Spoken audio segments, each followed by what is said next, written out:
Salut à tous, on se retrouve pour l'épisode 3495 du Zap Image. On commence aujourd'hui, en ce vendredi 28 novembre, avec des anniversaires. Et on commence aujourd'hui tout d'abord avec deux joueurs de Tottenham. On a pu les voir jouer face au Paris Saint-Germain. Donc tout d'abord, Udogie fête aujourd'hui ses 23 ans. Et Odobert fête aujourd'hui ses 21 ans. On peut voir également que Fares Chebi, milieu central de l'équipe de Francfort, fête aujourd'hui ses 23 ans. Bilal Nadir, milieu de terrain de l'Olympique de Marseille, 22 ans pour lui. Ou par exemple, il y a Mostafa Mohamed, l'attaquant égyptien de l'équipe du FC Nantes, qui fête aujourd'hui ses 28 ans. Bon anniversaire à tous ces joueurs. A noter qu'aujourd'hui on est le 28 novembre, donc on revient 9 ans jour pour jour en arrière. On apprenait bien sûr ce terrible drame. L'avion de Chapecoense au Brésil se crachait avec plus de 71 morts. Donc c'était bien sûr une tragédie totale. Seulement 3 joueurs ont survécu. N'oubliez pas, on a parlé de cette équipe il y a 3 ou 4 jours pour dire c'est en série B. Il remonte en série A la saison prochaine. Ça c'est plutôt une bonne nouvelle. Mais on n'oublie pas bien sûr ce crash d'avion. C'était déjà il y a 9 ans. On continue, on va parler maintenant de tout ce qui s'est passé lors de la journée d'hier et on commence tout d'abord avec la grande finale de la Coupe du Monde U17. C'est entre deux équipes européennes, le Portugal et l'Autriche. On peut voir le résultat final, c'est le Portugal qui s'est imposé 1-0 grâce à Cabral. Petite victoire, mais ça permet bien sûr aux Portugais de remporter ce mondial U17. Donc félicitations à eux bien sûr, parce qu'ils ont été très impressionnants bien sûr tout au long de cette compétition. Voilà, donc le Portugal, les champions du monde. Et à noter que c'est officiel, Matheus Maïda est élu meilleur joueur de cette Coupe du Monde du 17, donc à nous bien sûr à surveiller. Évoluons au FC Porto avec une dégaine qui rappelle un certain milieu du PSG, c'est le numéro 10 là, c'est vrai qu'il ressemble un peu beaucoup à Vitinha avec son bandeau sur la tête, tout ça. Donc c'est vrai qu'il joue à Porto, il est bon, il est portugais, peut-être le nouveau Vitinha, on n'en sait rien, mais en tout cas c'est lui le meilleur joueur tout simplement de cette Coupe du Monde U17. À noter que le Portugal finit en premier, donc du coup l'Autriche finit deuxième et c'est l'Italie qui a gagné le match de la petite place et du coup qui finit sur la troisième position.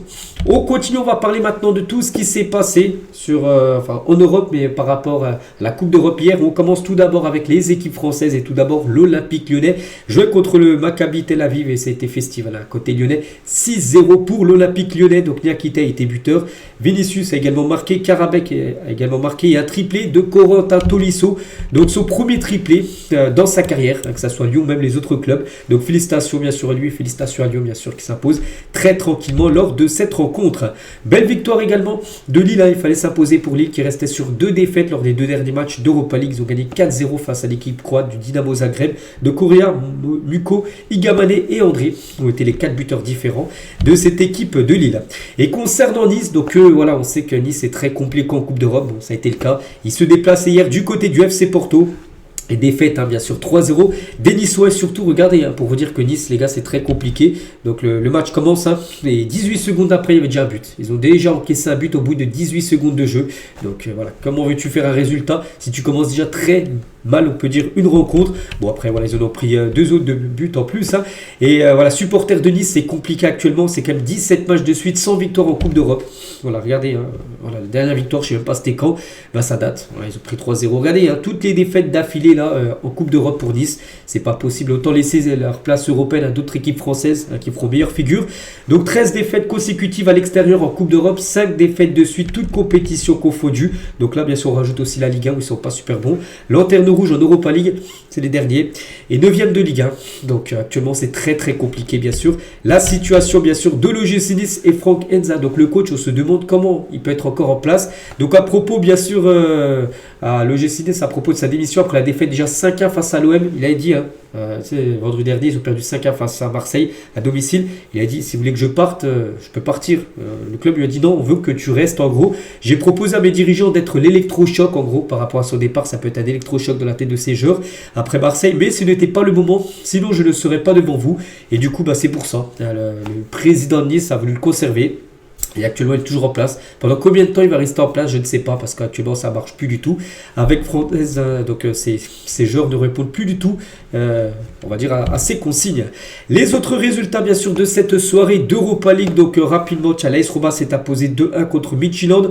On peut voir la victoire de Ludogorets 3-2 face au Celta Vigo. La victoire du Celtic qui a 3-1 du côté du Feyenoord. Ferencváros est parti accrocher le nul 1 partout du côté du Fenerbahçe. L'équipe du Real Betis 2-1 face au Utrecht. À noter que côté Betis, les gars, c'est un gros coup dur pour Isco. Voilà, Isco sort en larmes et sur blessure, alors qu'il revenait à peine de blessure. Il a pu rejouer le week-end dernier. Il s'est reblessé, ça c'est un gros coup dur. Et surtout, il s'est blessé avec un de ses coéquipiers, c'est avec Sofiane Amrabat. Donc les deux sont Betis et sont rentrés l'un dans l'autre. Et ça a blessé en gros Isco, qui revenait déjà de plus de 4 mois sans jouer. Donc voilà, regardez, il ne pouvait même pas mettre le pied au sol. Donc ça c'est un gros coup dur. Peut-être une nouvelle longue blessure pour Isco. On lui envoie bien sûr beaucoup de force. Donc voici tous les résultats tout simplement de cette soirée d'Europa League et le classement. Donc c'est simple, hein, on regarde les équipes françaises. Donc il y en a une tout en haut et une tout en bas. Donc l'équipe tout en haut, c'est l'équipe de Lyon. Lyon est actuellement en tête avec 12 points. L'Olympique Lyonnais est premier actuellement de cette Europa League. Tout en bas, bien sûr, Nice, hein, avec 0 points. C'est la seule équipe à avoir perdu ces 5 matchs. Même les équipes comme Utrecht, Rangers ou même Malmo, même Tel Aviv, hein, qui a pris 6-0 hier face à Lyon, ont au moins pris un point cette saison. Donc il y a Nice, 5 matchs, 5 défaites. Hein. Donc on peut dire quasiment éliminé les Niçois. Et concernant l'équipe de Lille, hein, après 2 défaites, donc là ils ont regagné hier, qui remonte à la 11e position de cette Europa League. Rapidement, on va parler de l'Europa Conference League parce que hier soir, il y avait un très gros match entre l'équipe de Strasbourg et l'équipe de Crystal Palace. Et Strasbourg s'est imposé 2-1 face à l'équipe de Palace. Pourtant, ils perdaient 1-0, mais ils ont su renverser le match. Donc, Emmanuel Emega et El Mourabet ont été les 2 buteurs côté strasbourgeois. Et du coup, victoire de Strasbourg lors de ce gros match, bien sûr, d'Europa Conference League. Tous les autres résultats, bien sûr, de cette soirée. Et nous, ce qui nous intéresse, c'est le classement. Et Strasbourg est très bien classé. Ils sont actuellement 2e, l'équipe de Strasbourg, avec 10 points. Donc, quasiment déjà qualifiés. Donc, n'oubliez pas, c'est les 8 premiers. C'est un peu comme la Ligue des Champions. Les 8 premiers en Ligue, qualifiés pour les 8e et les autres passeront par les barrages. Donc l'équipe de Palace qui est quand même les grands favoris, ils sont loin comme au classement, ils sont seulement 18e. L'équipe de Palace qui a perdu là, ils avaient perdu déjà le dernier match, hein. Ça avait été contre les... je ne sais plus quelle équipe ils avaient perdu, mais une équipe aussi très peu connue. Donc voilà, en tout cas Strasbourg actuellement c'est 2e. Pas l'objectif de Strasbourg, elle est très loin bien sûr dans cette compétition et pourquoi pas la gagner. Vu l'effectif de cette équipe, bien sûr ils peuvent prétendre à remporter cette compétition. Du coup les gars, si on fait le point sur les équipes françaises sur cette semaine européenne, elle est vraiment pas mal cette semaine. Donc magnifique bilan pour nos clubs français cette semaine avec 5 victoires, 1 nul, 1 défaite. Donc les victoires bien sûr de Marseille, du PSG, de Lille, de Lyon et de Strasbourg. Donc match nul de Monaco contre Pafos, ils se font égaliser en toute fin de match, c'est dommage. Hein. Et défaite de Nice, hein, bien sûr. Le seul point négatif c'est Nice bien sûr comme souvent. Et c'est vrai que comme je dis avec 5 victoires, 1 défaite, donc le bilan est très bon. Et surtout que la Farmer League, hein, parce qu'en Angleterre, ils disent que le championnat français c'est une ligue de fermiers, mais en tout cas tous les clubs français qui ont joué contre les clubs anglais ont pu gagner cette semaine. 3-0 pour la France, donc l'OM menait 1-0 face à Newcastle, ils ont gagné 2-1. Le PSG menait 1-0 face au Tottenham, ils ont gagné 5-3. Et Strasbourg menait 1-0 face à Palace, ils ont gagné le match et renversé le match de 2-1. Donc voilà, c'est vrai que les équipes françaises ont fait mal au club de Première Ligue sur cette semaine de Coupe d'Europe. Et concernant bien sûr ce classement, l'indice UEFA qui a été mis à jour après tous les matchs, hein, donc avec 5 victoires en 7 rencontres européennes, donc la France réalise une de ses plus belles semaines bien sûr, si l'Allemagne garde une bonne marge, hein, voilà pour rapport à la 4e place. Hein. Les Pays-Bas, bien sûr, 6e, sont maintenant bien largement distancés à l'indice UEFA. Donc 73 000 points pour la France. Donc à noter que les gars, au début de la saison dernière, hein, les Pays-Bas ont 2000 points d'avance sur la France. Hein. Regardez maintenant, il y a quasiment 9000 points d'écart entre le championnat français et le championnat, bien sûr, néerlandais. Donc pour revenir sur les Allemands, c'est compliqué, hein, bien sûr. Il faudrait que là, du côté de Dortmund, du côté par exemple du Bayern Munich, tout ça perd, hein, alors qu'ils gagnent souvent. Mais voilà. Donc l'Angleterre toujours en tête. L'Italie, quand même 2e, hein, c'est fou. Pourtant, les clubs italiens, on n'a pas l'impression que ça performe énormément en Coupe d'Europe, mais ils sont bien à la 2e place, bien sûr, de l'indice UEFA. On continue les gars, donc un petit coup d'œil cette fois-ci au programme du jour. Donc fini bien sûr la Coupe d'Europe, reprise des championnats. Donc ce soir par exemple Gladbach, Leipzig, Retafe contre l'équipe de Elche, Metz reçoit l'équipe de Rennes ou Como reçoit Sassuolo. A noter que ce week-end c'est un week-end aussi de Coupe de France, donc les Ligue 1 ne jouent pas encore, ils joueront le prochain tour. Donc là les Ligue 2 par exemple là, seront bien engagés comme Nancy, hein, ou même Annecy ou Grenoble, hein, qui sont en Ligue 2, qui joueront bien sûr ce soir, donc ce soir, demain et après-demain bien sûr, tous les matchs de Coupe de France. On revient nous sur la Ligue des Champions bien sûr, avec tous les matchs qui ont été joués. Tout d'abord l'équipe type de la semaine de Ligue des Champions. Donc voici les meilleurs joueurs bien sûr. Donc des joueurs hein, qui ont été très bons. Aubameyang doublé, Mbappé quadruplé, Vitinha triplé, il est bien sûr dedans. Cucurella qui a été exceptionnel là, face au Barça, il est présent aussi dedans. Donc voilà les meilleurs joueurs tout simplement de cette semaine de Champions League. Et concernant le meilleur joueur de la semaine en Ligue des Champions, on a le choix entre ces 4 là. Donc et c'est Mbappé qui remporte le prix. C'est qu'on a pu se dire Vitinha avec son triplé a des chances vu que c'est un milieu de terrain, mais non c'est bien Mbappé avec son quadruplé qui remporte le prix du joueur de la semaine du côté de la Champions League.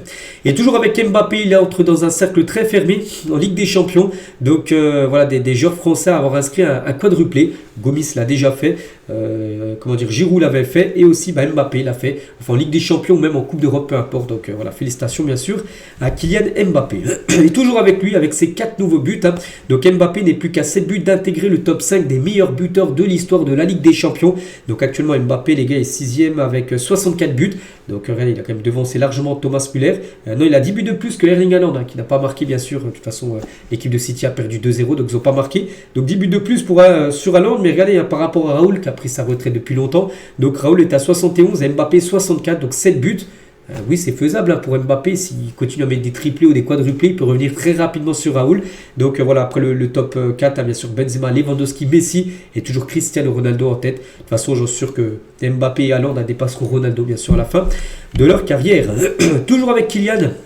Donc un échange tendu entre Kylian Mbappé et un journaliste à la fin du match contre l'Olympiakos. Donc le journaliste lui a dit: existe-t-il une dépendance à Kylian Mbappé au Real? Parce qu'on sait qu'Mbappé, c'est lui quasiment qui marque tous les buts. Donc est-ce que le Real Madrid est dépendant de Mbappé pour gagner les matchs? Il a dit: sans manquer de respect, c'est une mauvaise question. Parce que lui dit que le foot, c'est pas seulement un jeu, c'est un sport collectif. Chacun dans l'équipe a son rôle et doit le remplir. Donc le journaliste lui dit: mais vous n'avez pas marqué en fil ni à Elche ni à Rayo et l'équipe n'a pas gagné. Il a dit: ça n'a rien à voir avec une dépendance. Dites juste que je dois marquer et que je suis l'un des responsables parce qu'il y a pas de dépendance. Voilà ce qu'il a pu dire. Kylian Mbappé. Toujours du côté du Real, on peut parler aussi de Xabi Alonso. Sur Mbappé, donc il a dit: Mbappé très important, ça va sans dire, ses buts sont fondamentaux bien sûr, grâce surtout à peut-être ses 4 buts qu'il a pu marquer. On peut dire que Xabi Alonso a peut-être remercié Mbappé par rapport à son quadruplé, parce que peut-être qu'il y aurait pas eu victoire. Bon, je ne sais pas s'il aurait été licencié, mais il aurait été vraiment dans une très mauvaise posture comme Xabi Alonso. Donc il peut remercier Mbappé avec tous ses buts marqués, parce que ça le laisse en place du côté du Real. Donc ses buts sont fondamentaux évidemment, mais ce n'est pas tout, donc sa personnalité, son leadership, l'influence qu'il exerce sur le groupe au quotidien, ce sont des choses intangibles, tout aussi essentielles pour créer de la cohésion et de l'unité. Les buts, c'est son talent naturel. Voilà ce qu'il dit tout simplement Xabi Alonso. Et notez que Alonso a parlé avec certains joueurs du Real Madrid pour leur demander comment il peut s'améliorer tout simplement. L'ambiance au sein de l'équipe s'est améliorée parce qu'il y a quelques semaines, on entendait de grosses tensions du côté du Real. Mais d'après bien sûr les dernières infos, ça va beaucoup mieux. Peut-être après bien sûr cette victoire 4-3 hier, enfin avant-hier. Toujours du côté du Real, on va parler aussi de Camavinga, a répondu aux questions des journalistes de TN Sport Brésil dans un portugais absolument parfait. La séquence a fait plus de 5 millions de vues comme au Brésil sur le compte Instagram de la chaîne. Il parle déjà mieux portugais que Luva Pedreiro, donc riez pas. Donc l'international français qui a des origines angolaises, pays lusophone bien sûr, a envoyé de la force aux joueurs du Flamengo avant leur finale de la Copa Libertadores, donc la finale de la Ligue des Champions sud-américaine qui se joue ce week-end. Il a même confié qu'il accompagnerait Vini les supporter au stade si son coéquipier décidait d'y aller. Voilà, si Vini souhaitait aller voir son ancien club de Flamengo disputer cette finale bien sûr de Ligue des Champions sud-américaine, il irait même Camavinga. Donc voilà ce qu'il a pu dire. Il parle très très bien portugais, voilà, simplement. Le joueur du Real Madrid. Toujours avec le Real. On apprend aujourd'hui que Konaté, qui a été souvent leur priorité bien sûr par rapport au mercato, et le Real Madrid a informé Liverpool que Konaté n'est plus dans le viseur de l'équipe madrilène. Les Madrilènes ont longtemps considéré recruter le français, mais ce n'est plus d'actualité, peut-être par rapport aux derniers résultats bien sûr de Liverpool, et surtout qui prennent beaucoup de buts, et surtout Konaté n'est pas au mieux de sa forme. Et du coup le Real Madrid a plutôt d'autres pistes maintenant à aller chercher plutôt que Ibrahima Konaté. Et Konaté prend la parole sur les réseaux sociaux en cette période de crise du côté de Liverpool. Il a dit: nous devons encaisser ce moment, la critique fait partie du football et nous nous battons à chaque fois et traversons bien sûr cette tempête. Dans ces moments-là, les supporters comptent le plus, ceux qui restent avec nous dans les bons comme dans les mauvais moments, ceux qui chantent pour nous même dans les moments difficiles. Votre voix, votre soutien signifie tout pour nous. Nous savons que nous devons nous améliorer et nous continuerons à nous battre pour vous toujours. Voilà ce qu'il a pu mettre par rapport bien sûr à cette situation actuellement très compliquée pour Liverpool, qui enchaîne défaite sur défaite. Ils ont encore perdu 4-1 avant-hier contre le PSV. Donc voilà, il a pris la parole sur ses réseaux sociaux pour déjà pour remercier les supporters, enfin pour ceux qui soutiennent encore bien sûr l'équipe de Liverpool. Et pour vous dire vraiment que c'est compliqué comme du côté des Reds, voilà, parce que Konaté et Van Dijk, normalement c'est une sacrée charnière centrale, ils ont quand même pris 28 buts cette saison, c'est certainement leur pire période à Liverpool. Voilà pour le défenseur français et pour le défenseur néerlandais. Et toujours avec les Reds de Liverpool, donc à noter que Arne Slot, hier j'ai dit qu'il y avait une réunion d'urgence du côté de Liverpool. par rapport bien sûr aux mauvais résultats et par rapport à son futur. Donc c'est simple, la réunion d'urgence à Liverpool est terminée, elle a eu lieu hier. Donc Arne Slot a reçu un dernier avertissement. Donc le club exige voilà, en gros 6 points sur les 2 prochains matchs de Première Ligue. Pour rappel, les Reds vont affronter donc la West Ham le 30, donc après-demain, et Sunderland à domicile le 3, donc mercredi prochain. Donc s'il ne gagne pas les deux, il sera viré. Voilà, même s'il y a une victoire, un nul, il pourrait être viré. Voilà, il faut absolument gagner les deux. Donc là, s'il y a une ou deux défaites, c'est fini. Hein. Voilà, sûr et certain. Donc voilà, en gros, Liverpool lui a dit il faut que tu gagnes les 2 matchs hein, si tu veux rester, bien sûr, sur le banc de Liverpool. Et Arne Slot prend la parole concernant son avenir en potentiel danger. Je me sens en sécurité, ça va maintenant. Il est temps d'inverser la tendance. C'est normal, hein, je le comprends quand un coach perd des matchs. Surtout autant que nous, chacun son avis. Je ne suis pas inquiet pour mon poste, mon énergie est ailleurs. Hein. J'analyse, j'essaie d'aider les joueurs, même si je ne le fais pas aussi bien que la saison passée. Oui, je me sens soutenu en gros, pas au point qu'ils m'appellent toutes les 5 minutes, mais dans nos échanges, je sens leur confiance. Voilà, leur confiance encore pour les 2 prochains matchs, parce que s'il n'y a pas de victoire, les gars, et ben ça sera fini hein, du côté de Liverpool pour lui. Une autre équipe en grande difficulté, bon moins connue bien sûr que Liverpool, mais c'est l'Ajax les gars. En Ligue des Champions, c'est une catastrophe l'Ajax. C'est la risée de la Ligue des Champions, c'est un peu le Nice en gros, mais en LDC. Donc 0 points, 1 but marqué, 16 buts concédés. Voilà, donc les 5 matchs, hein, 5 défaites. Ils avaient pris 4-0 face à l'OM. Le seul but marqué c'était contre Chelsea, mais ils en avaient pris 5 hein, face à Chelsea. Donc voilà, l'Ajax c'est la seule équipe bien sûr à ne pas gagner comme Nice tout simplement en Europa League. On continue on va parler cette fois-ci du Paris Saint-Germain. Et Pacho, tiens, il revient sur l'énorme match de Vitinha. Avant-hier, bien sûr, Vitinha, c'est le meilleur joueur que j'ai jamais vu, en gros. Et c'est vrai que Pacho a dit ça. Mais Luis Enrique, bien sûr, le coach, il a dit, comme d'habitude, il a été sensationnel, hors niveau. Marquinhos, il a dit, c'est l'un des meilleurs milieux du monde. C'est notre maître au milieu, bien sûr. Et même Thomas Frank, le coach bien sûr de Tottenham, hein, il a dit, hein, donc il a déclaré qu'il gagnerait le prochain Ballon d'Or. Bon, ça on ne sait pas, mais en tout cas Vitinha, les gars, il a mis tout le monde d'accord déjà qu'il est exceptionnel bien avant ce match. Et voilà, tout le monde bien sûr a vu que c'est un joueur bien sûr de classe mondiale. Hein. Et Christophe Dugarry, qui a sur l'émission Rotten sans flamme, il a dit que tu comprends mieux pourquoi Enrique a fait partir Marco Verratti. Vitinha, Verratti, tu vois la différence entre un top player, donc Vitinha, et un très bon joueur, Verratti. C'est vrai que pour les supporters du PSG, même si Verratti est une légende, hein, il a fait une belle carrière à Paris, je pense que Vitinha c'est comme un cran au-dessus. Donc voilà, pendant des années j'ai entendu Verratti c'est un phénomène blabla, mais en tout cas Vitinha c'est bien plus fort en gros que Marco Verratti, hein, parce que Verratti jamais à l'époque il a mis un triplé, en plus d'être une pièce maîtresse au milieu de terrain.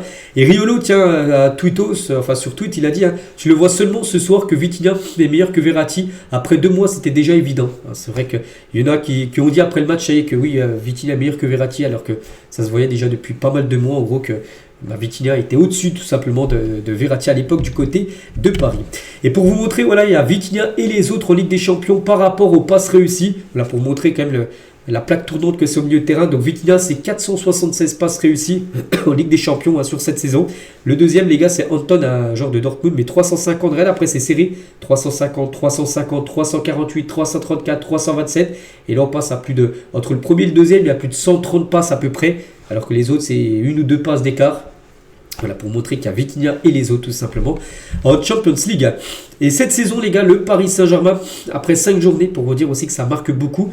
Cette saison, les gars, c'est 19 buts marqués. Ils en ont passé 7 à Leverkusen, ils en ont passé 5 à l'équipe, bien sûr, Tottenham, ils en ont passé 4 à l'Atalanta.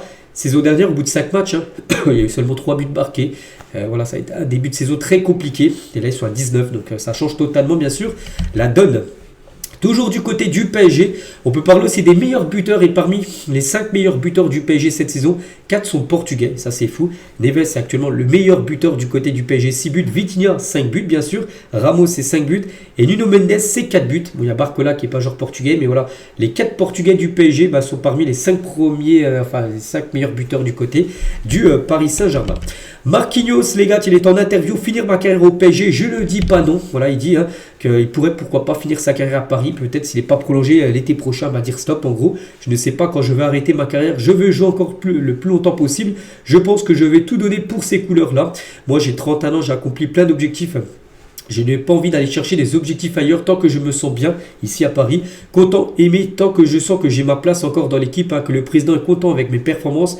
Et le coach aussi parce que c'est lui qui est le boss bien sûr de l'équipe en tant que le boss. Donc Luis Enrique lui donne du temps de jeu et content de Marquinhos, donc lui souhaite rester bien sûr à Paris. Hein. Tant que ça me plaît, tant que je suis content et qu'ils sont aussi contents avec mes performances, pourquoi pas. Je vais tout donner pour que je puisse rester le plus longtemps possible hein, du côté du Paris Saint-Germain. Toujours avec le PSG, on va parler de Lucas Chevalier, qui est encore plutôt moyen lors du match avant-hier. Et Luis Enrique, hein, de nouveau les gars, défend Chevalier après le match face à Tottenham. Donc il dit le premier but, ça a été une action incroyable. On a mal défendu. Parce que Spence était tout seul au deuxième poteau. On a défendu sur les côtés avec Pacho. Donc ça a laissé beaucoup d'espace dans l'axe. Hein. Le deuxième, c'est un coup de pied arrêté. Et le troisième, c'était la passe de Vitinha. Où qui perd le ballon. C'est Vitinha devant la surface. Et ça fait but juste après. Bon après, ça face à face. C'est ça qu'il a pris le but direct. Hein. Des fois, il y a des face à face. Et les gardiens arrêtent le face à face que lui. Dès qu'il y a un tir, il y a un but. Et c'est ça qui est problématique quand même du côté de Paris. Donc il le voit certainement Luis Enrique. Mais il ne veut pas admettre bien sûr peut-être qu'il a fait une erreur en laissant partir Donnarumma. Parce que voilà, il a un ego bien sûr Enrique. Et voilà, on en reparlera. On verra ça sur la deuxième partie de saison. Toujours avec le PSG. Bon, en tout cas, il y a une équipe qui veut s'inspirer du Paris Saint-Germain. C'est le FC Barcelone. Hein. Le Barça veut prendre exemple sur le PSG en Ligue des Champions. Actuellement 16e. De la poule de 36 équipes avec 2 défaites, 1 nul et 2 victoires. Le club catalan cite comme exemple le Paris Saint-Germain en gros. Pour rappel, le PSG avait mal débuté la saison dernière en Ligue des Champions avant de remporter la compétition. Donc le Barça va faire la même chose. Ils ont mal débuté avec déjà 2 défaites, 2 victoires et 1 nul. Et en gros, ils prennent l'exemple le PSG. Qui était pas super bon au début de saison, puis qui a fini par gagner la LDC. Ils veulent faire la même chose que Paris saison dernière, en gros, le FC Barcelone. Toujours avec eux, les gars, on va parler d'une bonne nouvelle hein, pour le Barça, parce que Lamine Yamal, Lewandowski et Rafinha devraient être les 3 titulaires contre Alaves, le match de demain ce week-end. Une première depuis le 25 mai dernier contre Bilbao. Hein, cette saison, jamais les 3 ont commencé ensemble titulaires. La triplette, Lewandowski, Rafinha, Lamine Yamal, parce qu'à chaque fois, il y avait soit un blessé, soit il y avait un suspendu, soit il y avait toujours quelque chose. Donc là, les 3 devraient être titulaires demain pour ce match contre Alaves. Donc voilà, première fois de saison, et ça, c'est bien sûr une bonne nouvelle, parce que la saison dernière, c'était quand même le trio en feu, hein, bien sûr, du côté du club. A noter, les gars, que ça, c'est un coup dur hein, pour le Barça, c'est qu'il y a des bonnes nouvelles avec les 3 titulaires, mais Fermin Lopez, les gars, blessé, c'est officiel, il est blessé, il sera absent pour environ 2 semaines. L'Espagnol souffre d'une légère blessure au muscle solaire de la jambe droite. Donc voilà, communiqué officiel de la part du Barça. Et du coup, Fermin Lopez, qui est quand même, je pense, un titulaire, je pense, de cette équipe, ne sera pas là pour les 2 prochaines semaines. On continue, on va parler cette fois-ci de Vincent Kompany qui réagit à Mikel Arteta qui considère avoir battu la meilleure équipe d'Europe. Arteta, il a dit en battant le Bayern, avec Arsenal, a dit que c'est Victor 3, bien sûr, des Gunners, c'était la meilleure équipe, bien sûr, que l'Arsenal venait de battre. Donc le Bayern, je ne pense pas qu'aucun d'entre nous souhaite être la meilleure équipe en novembre, parce que en novembre c'est rien, hein, vaut mieux être la meilleure équipe on va dire au mois de mai où là les titres se jouent bien sûr. Donc on en a parlé il y a 3 semaines lors de notre match contre le PSG, il disait la même chose, on essaie de tout mettre en œuvre hein, maintenant pour construire notre saison et être présent lors des moments importants. Les moments importants, c'est sur la fin de saison. C'est là où les championnats se jouent, là où la Ligue des Champions se joue, bien sûr, avec les quarts, les demi. C'est là où il faut être la meilleure équipe, pas au mois de novembre. Bon, c'est bien, c'est au mois de novembre, mais plein d'équipes sont très bonnes au mois de novembre. Puis après, au mois de mai, les gars sont totalement l'inverse. Donc voilà ce qu'il a pu dire. Hein. Et Kompany, les gars, il a dit: j'adorerais les rejoindre plus vite, hein, cette équipe d'Arsenal. Hein. Donc j'espère dans les tours suivants, en quart, en huitième, en demi, en finale, et ben il dit il aimerait retirer en gros et rejouer tout simplement cette équipe d'Arsenal. Toujours tiens avec le Bayern, on va parler cette fois-ci d'Harry Kane après la défaite contre Arsenal. Donc lui il a dit un nul, désolé, aurait été probablement un résultat plus juste. Hein. Je sais pas, j'ai pas vu le match, j'ai plutôt regardé le PSG, mais il dit qu'un nul aurait été plutôt logique qu'une défaite 3 du Bayern. C'est un match difficile, on s'y attendait, c'était une bonne bataille. Je pense que la première période était équilibrée. Voilà ce qu'il a pu dire Harry Kane.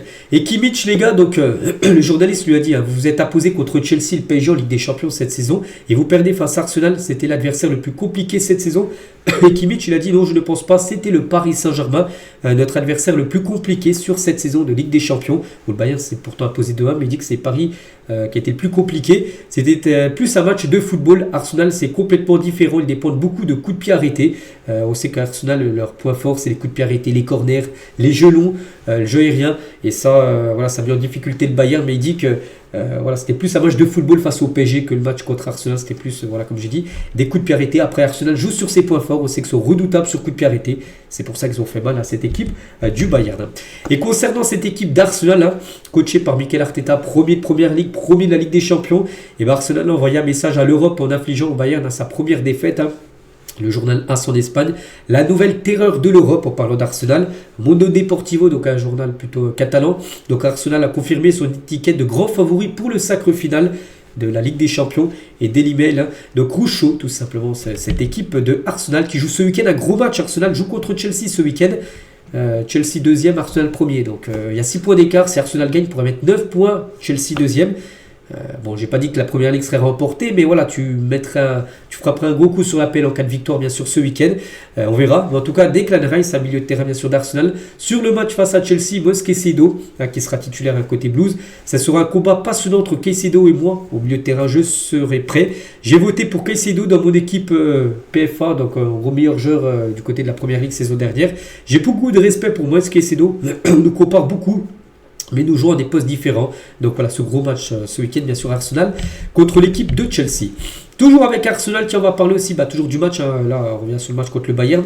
Et Olise et Dzeo ont échangé leur maillot. Mais pas que les deux, il y a encore 2 ou 3 ans, ils étaient ensemble du côté de Crystal Palace. Et là, maintenant, jouent au Bayern. L'autre joue à Arsenal. Donc, ils ont pu se retrouver, bien sûr. C'est 2 grands amis.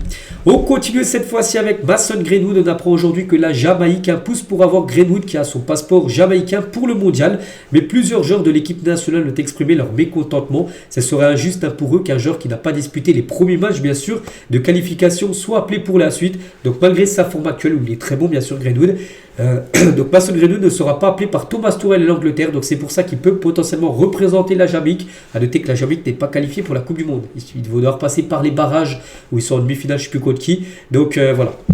C'est vrai que voilà, du côté de Jamaïque, donc des supporters sont pour, mais les joueurs de la Jamaïque sont plutôt contre, hein, parce que s'il venait à se qualifier, il viendrait seulement jouer la Coupe du Monde alors qu'il n'aurait pas participé, bien sûr, au tour de qualification. Toujours, tiens, du côté de Marseille, vu qu'on parlait de Greenwood, on va parler aussi de l'OM, Zerbi et tout ça, parce que l'OM, en tout cas, envisage le recrutement d'un milieu offensif en janvier. Voilà, Marseille qui est très actif aussi sur les derniers mercatos, et en janvier, ils vont essayer de recruter un milieu offensif. Voilà, donc on verra, ça sera qui l'heureux élu. Hein. Toujours avec l'OM, les gars, notez que cette équipe vient de dévoiler son 4e maillot. Tiens, le PSG l'a dévoilé il y a quelques jours, le maillot tout noir qu'ils ont pu porter contre Tottenham. Et Marseille vient de dévoiler également son 4e maillot qu'ils porteront peut-être ce week-end. Un maillot magnifique, hein, bien sûr, de couleur dorée avec les sponsors de couleur bleue. Toujours avec Marseille, qui a joué contre Newcastle, voilà, c'était quand mardi soir. Et Newcastle, les gars, a annoncé saisir l'UEFA pour le traitement réservé à ses supporters au Vélodrome. C'est pas trop passé. Selon le communiqué, la police a commencé à utiliser une force inutile et disproportionnée contre les supporters des Magpies. Elle a utilisé du gaz poivré, des batraques et des boucliers, indique le club, qui espère l'ouverture d'une enquête. Et voilà, ils disent en gros que Newcastle, il y a des supporters qui ont été frappés alors qu'ils faisaient rien. Ils marchaient seulement, ils ont été frappés par des policiers français, voilà, par rapport à la sécurité. Et du gaz aussi a été utilisé pour rien. Et voilà, donc ils vont porter plainte à l'équipe de Newcastle par rapport à leur traitement de leurs supporters. Des nouvelles, tiens, de Neymar, les gars. Donc Neymar risque sa santé et est prêt à faire le forcing pour sauver Santos. Donc touché au ménisque, il était censé être absent plusieurs semaines et plus jouer sur cette année 2025. Mais il s'est entraîné normalement aujourd'hui et hier. Il prend des risques, il est blessé, mais il s'entraîne quand même. Donc Neymar veut aider Santos à se maintenir alors que le club est 17e de Série A et relégable. Il pourrait descendre en Série B. Donc on a de l'espoir aujourd'hui. Il s'est entraîné, il n'a pas ressenti de douleur. Il n'y aura aucun sacrifice, rien qui ne puisse nuire aux joueurs ou au club. En tout cas, voilà, Neymar pourrait prendre des risques et peut-être jouer le prochain match malgré sa blessure. Il pourrait aggraver même sa blessure, mais voilà, il veut essayer de sauver en gros Santos tout simplement de la relégation en 2e division. On va parler cette fois-ci de Cristiano Ronaldo qui investit dans la plus grande organisation de MMA en Espagne. Donc CR7 fait son entrée dans le monde du MMA en devenant actionnaire du promoteur espagnol. Le Portugais rejoint ainsi la star Ilia Tudo-Puria au sein de l'organisation. Donc Ronaldo, il a dit le MMA incarne des valeurs auxquelles je crois profondément. Donc la discipline, le respect, la résilience et la recherche constante de l'excellence. Donc voilà, OFC construit quelque chose d'unique et de puissant. Je suis fier de rejoindre ce projet pour contribuer à l'essor de ce sport et inspirer la prochaine génération. Donc voilà, il investit tout simplement dans du MMA du côté de l'Espagne avec Cristiano Ronaldo. Maxence Lacroix, donc défenseur français de Palace, impose sa candidature pour intégrer l'équipe de France. Donc il a dit, je regarde toutes les annonces de Deschamps avec l'espoir d'être appelé en bleu. Si tu ne crois pas en toi, c'est un peu complexe. Des préconvocations, c'est le club qui les reçoit. Je ne les ai jamais, j'aurais jamais posé la question. Je ne préfère ne pas savoir et mettre à 14h devant YouTube et écouter la liste de Deschamps et entendre s'il y a son nom ou pas. Et souvent, il n'y a pas son nom en gros. L'équipe de France, C'est un rêve, surtout avec la Coupe du Monde qui arrive. On a envie de faire partie de cette aventure aujourd'hui. Comme j'affronte les meilleurs attaquants du monde, je pense que j'évolue dans le championnat idéal pour franchir ce dernier palier et être appelé du côté tout simplement de cette équipe de France. Donc on verra voilà, s'il sera présent ou pas, bien sûr. Maxence Lacroix. On continue les gars avec les 5 favoris pour la Coupe d'Afrique des Nations selon Aliou Cissé. Comment dire, le coach du Sénégal. Donc pour lui, il dit le Sénégal, équipe favorite, hein, le Maroc bien sûr, pays organisateur. Il voit également l'Égypte, l'Algérie et le Nigeria. Donc Aliou Cissé voit une de ces 5 nations-là tout simplement remporter en gros la prochaine CAN qui commence le 21 décembre prochain. Et on finit aujourd'hui les gars avec ce match en Bolivie. C'est joué hier. C'est vrai que non, je parle souvent des résultats au début de match, mais là oui, le résultat est de partout. Mais regardez ce qui s'est passé. 17 cartons rouges, en gros ça s'est fini en bagarre générale. Et l'arbitre les gars a aligné... Voilà, 17 rouges en fin de match, les gars, c'était n'importe quoi cette fin de rencontre.